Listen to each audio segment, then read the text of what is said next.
Assalamualaikum and a very good morning to my fellow friend and especially our lecturer, Sohailini Fatih Ayub. My name is Muhammad Imran bin Ahmad. I'm from CSBM E1 and today I'm going to be presenting about how the airline encounter the increment of fuel prices in aviation after the pandemic.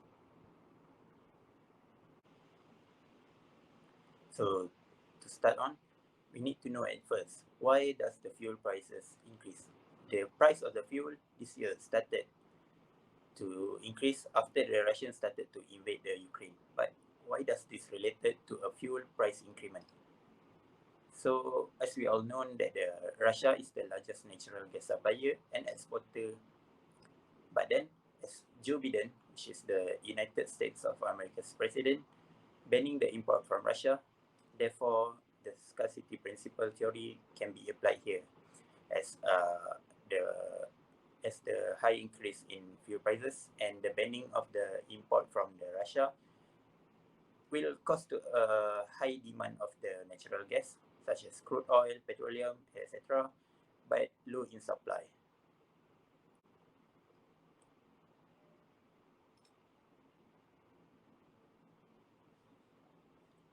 So as this problem started, so what is the airline initiative in order to at least take less loss than the profit? So the first one is the capacity discipline. Second is the VIP membership, and and the third one is the logistic relation.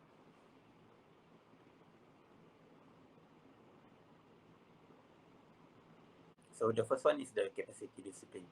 What is the capacity discipline? The capacity discipline is the practice of decreasing the number of seats available on a weaker route often, but not always to increase them on more profitable flight. And the result of this practice is only focusing more to get a full seated flight compared to not full. So some of the seat may be converted into a higher class rather than economy class in order to ensure that the aircraft is full.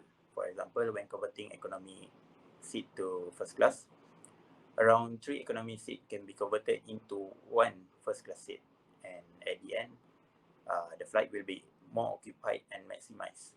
And by that, the company can make as much money as more as the prices of the first class ticket price is more expensive than 3 of the economic seating. So for the second point, which is the VIP and membership, even though this program has been done already before the COVID-19, but this is one of the way of how aircraft or airline making sure to gain profit from rich businessmen that frequently uses air transport. So they offer the membership, which they need to pay more rather than the normal passenger. But at the same time, the membership owner can getting a lot of benefit such as bed to sleep, unlimited premium food, and a lot more. Even you have a place to shower before you take your next flight to the next location.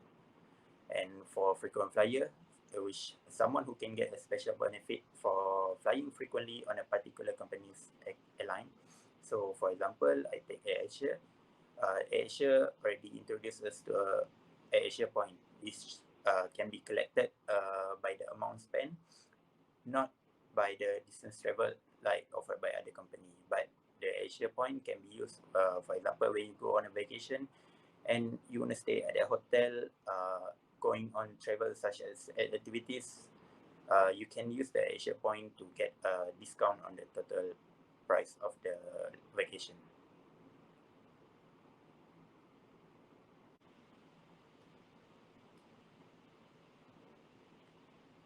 So for the last point of how the airline company making money as it want to encounter from the increment of the fuel prices is from the logistic of the air freight itself.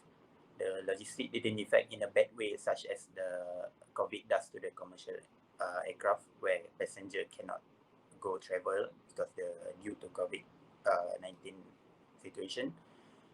But as for the logistic, they got not so much problem as the commercial aircraft done. So as we can clearly see, even in Malaysia itself, majority of the Malaysian prefer to buy things online, mostly from outside of the Malaysia, of course. Why? Because it is much lower price compared to the local vendor. Even though the things that they want to buy is the same thing as they found online, but it is much more cheaper.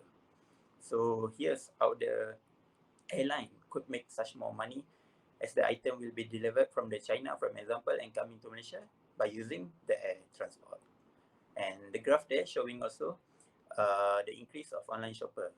You can see from 2011 to 2019, there's also the increment.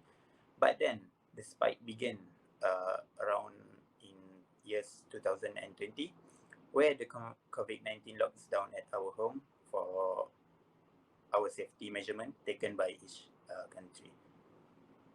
So yeah, I think that's all for me. Thank you for listening, and thank you for your time. So have a good day.